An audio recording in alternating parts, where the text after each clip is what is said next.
The 944 turbo is running, but she's very lean, and in this case, that's not a good thing. So I'm about to blow some smoke up her intake manifold to see if I have a vacuum leak somewhere and try to get this air-fuel ratio back under control.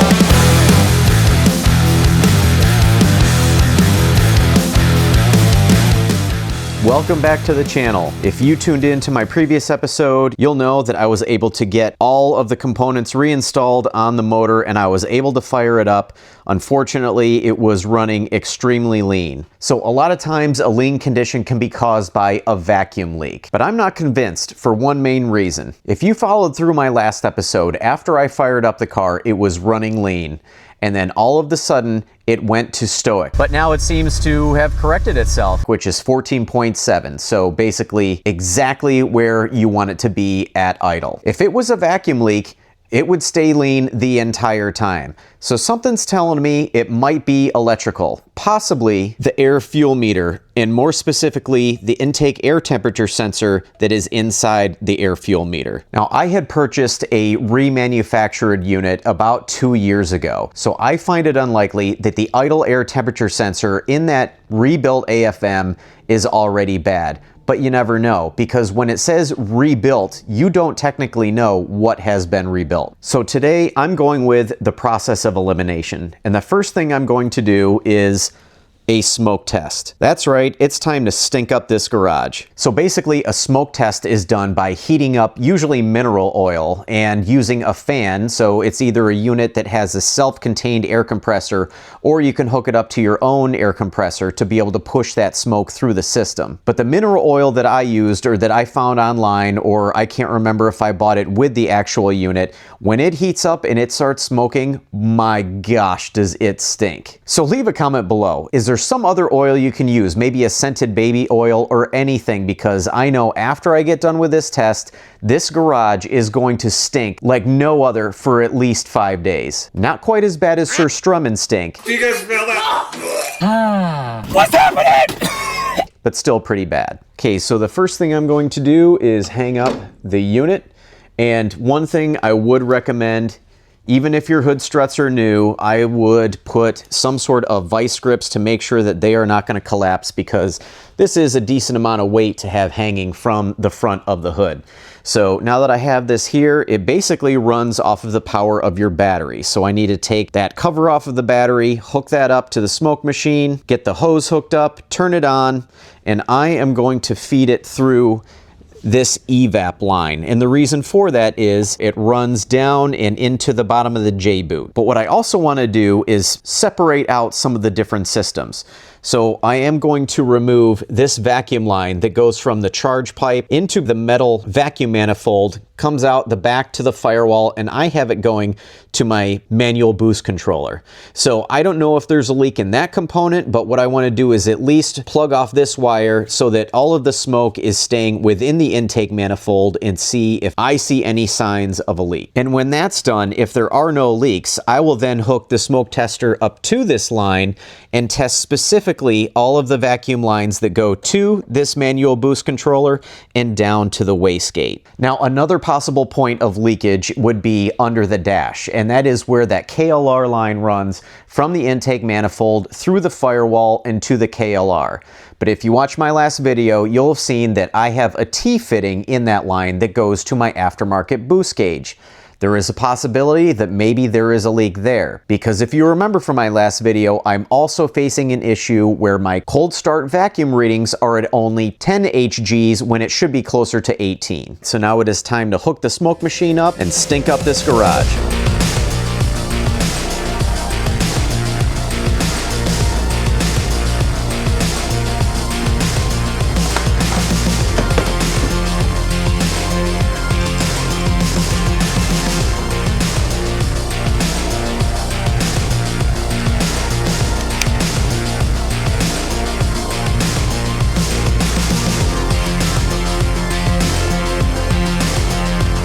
So if you do any sort of work on your own cars, I highly recommend you invest in a smoke detector.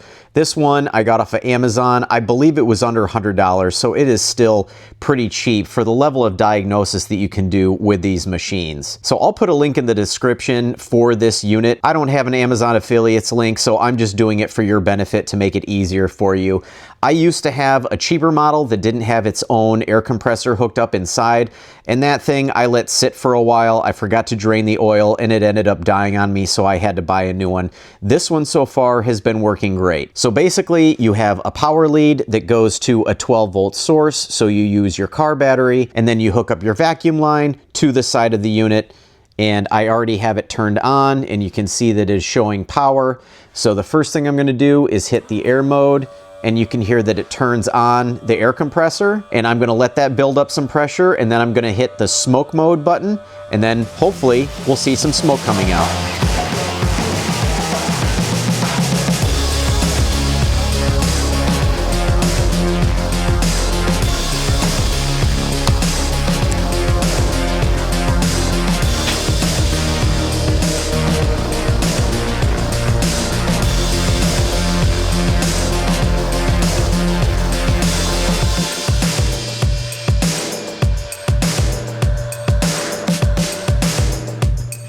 A few moments later. I have had this smoke machine running for a few minutes now, and the only smoke that I saw coming out was through the air box here, which is no surprise. This is not a totally sealed unit. I had also forgotten to open the throttle body, so now I have that open, so smoke should be coming through the entire system. But here's a couple of things that are a little weird. One, I am not getting any smoke coming out of this vacuum line. I pulled this off of the fuel pressure regulator, and this comes right off of the intake manifold. So there should be smoke that is entering into the intake manifold and should definitely be coming out of this line. And another place that it should be coming out is under the dash. So I pulled off the KLR line, and I'll show it to you right here. There is also no smoke coming out of there. So now I don't believe that they are totally clogged, because when I had the car running, there was something signaling on that aftermarket boost gauge. But the fact that no smoke is coming out of it now seems a little bit strange to me. So comment down below why that might be. Could it be that there's just not enough pressure coming out of that smoke machine to make the smoke come out of these lines? I highly doubt it, but who knows? Like I said, let me know down below what you think it could be. I think I just broke yet another smoke tester. So I had let that machine run for at least 5 to 10 minutes on this intake system. So I had it hooked up to the evap line right here, which blew it into the J-boot down here, and then went through the intake system. There was not a lick of smoke coming out anywhere except for here on the air box, which is not a sealed unit. So that is telling me that there is just not any vacuum leaks to be seen. So then I plugged it into this line, which is basically a line that goes to the manual boost controller and circulates down through the wastegate, which is down in there. Well, I turned my head for 1 second, and I guess the pressure built up too much, and I heard a big pop, and a whole bunch of smoke was coming out of the smoke machine, and now the air compressor does not work anymore. So I think I blew something in there. Yep, blew this line right off of here. I'll get this clamp back down, and hopefully this smoke machine will not be trash. So it looks like there are just not any vacuum leaks. So I think I have another problem. In my own mind, I think it is the air fuel meter, and specifically the idle air temperature sensor that is within this unit. Like I said, it is a rebuilt unit that I bought about 2 years ago, but nobody knows what is actually rebuilt in a rebuilt unit. Typically, when these start to fail, there is a wiper arm that is in the back. It's basically a potentiometer that, as that barn door starts to open, it changes the reading from the metal arm to the plate that it slides on. And a lot of times people will crack this open and use an eraser to remove any track lines or bend out the arm a little bit so that it's riding on a new track. but a lot of times you don't hear about what they do with the idle air temperature sensor. It depends on which way it fails, whether to the cold side or the hot side, and that could determine whether it's going to be rich or lean. So I'm going to unplug this sensor and I'm going to see if I can get some sort of reading from the idle air temperature sensor and see if I can find anything. I've removed the air box, both the upper and the lower, as well as the AFM yet again. And before I move on to checking the readings for that AFM, I wanted to verify that the timing has not jumped at all. It has not skipped a tooth or anything like that. So I use my bore scope to be able to see down into the viewport on the top of the flywheel to be able to see the OT mark. I don't know if this is going to come through on camera because of the glare from the light that is down in, but it is right at the OT mark right there.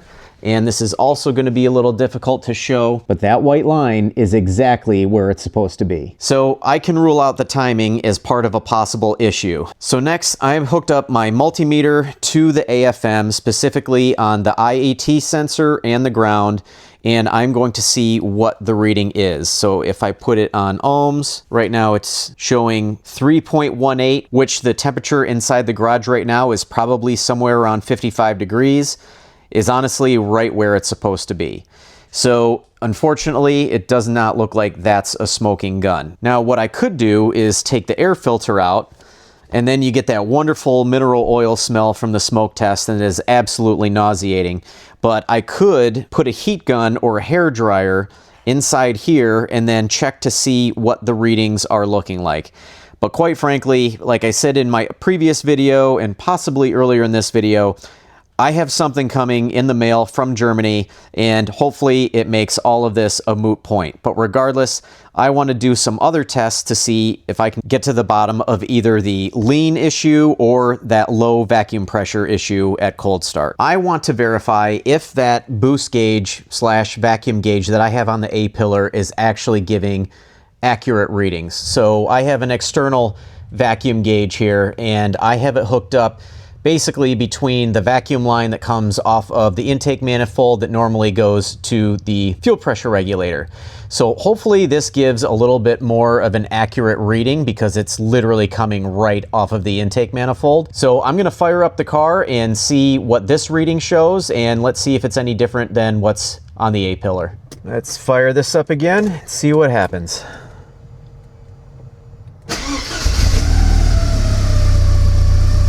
Wow, that fired up immediately. And we are at 10 HGs of vacuum, like normal. Well, abnormal, but it's what we're used to seeing.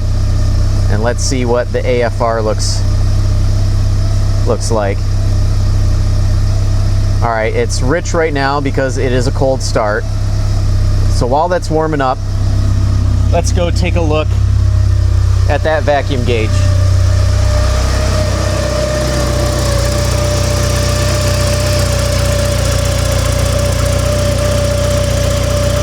Yep, looks like we've got low vacuum. All right, so I just jumped back in the car and it is definitely still lean. And it turns out that this vacuum gauge is accurate. So it does look like, at least under cold start, I have some sort of vacuum leak.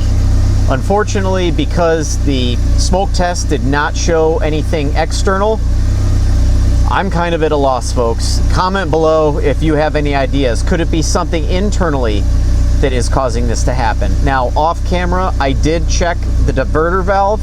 I pulled the vacuum line off and there was no change whatsoever. So I don't think that there's an internal leak there. And look at this, it's jumping up. All right, now look at that. Something happened where now it is back to stoic. And let's see how long it takes before it starts creeping up again. 1 minute later. Now the engine is definitely starting to sound different again, and I'm starting to see more 15, and now it's consistently going up into the 15s. Now it definitely seems like the car is shaking a little bit more. I can just feel it while sitting here. So this is a mystery, folks. Why would it start off rich like it should on cold start, then after about a minute and a half of running, maybe 2 minutes, It starts to go lean, but then something kicks in and it goes to 14.7. And then after about another minute and a half, 2 minutes, it just starts leaning out again. And it just keeps climbing and climbing. All right, hopefully you all can hear this, but I think I might have found something. I just tried to take temperature readings on each of the header runners. So here's cylinder 1, 320, cylinder 2, 520, cylinder 3, 413, cylinder 4, 550. So let's try that again. 307. 518.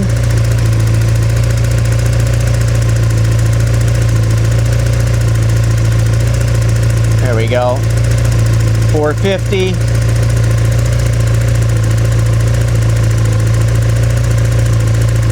And that one's even a little lower. So I don't know how accurate this gun is, but I will say it's cylinder 1 seems to not be as hot as 2, 3, and 4. All right, so here's where I'm going to call it quits on this video. So off camera, I tried a few more things. So obviously you guys saw, I took my laser thermometer and I measured the temperature at each of the header runners. And it looks like, at least on cylinder 1, possibly on cylinder 4, they are much cooler than they are on cylinders 2 and 3. So one of the things I also did was I pulled the vacuum line off the fuel pressure regulator just to see if that made any change, because by pulling that off, it should immediately raise the fuel pressure. And I tried that and there was no change whatsoever. So I plugged that back in. And like I said, it looks like possibly that I have an issue with cylinders 1 and 4 possibly not firing, or maybe just cylinder 1. Unfortunately, I don't have the time to mess around with this car anymore right now. My son's car desperately needs the rear main seal to be replaced, so I need to get this 944 out of the garage and get the A5 in here. And I know I have promised a few people to do a video specifically on the quick jacks, but like I said, I just don't have the time right now, but I promise that video will come in the future. So if you have any other ideas of what this could be, any other tests that I should run to be able to verify what is actually wrong, or to see is there an issue with a couple of these cylinders not firing like they should, please leave a comment below and let me know. So if you enjoyed this video, or you found it helpful at all, or if you just plain feel sorry for me, Just suck it up. please give the video a like. Be sure to subscribe and hit the notification bell so you'll be notified the next time I get back on this 944 Turbo. Hopefully it's not too far down the road, but I appreciate all of the help, all of the comments, both here and on Car Pokes. So thank you for sticking around this long, and I'll catch you on the next one.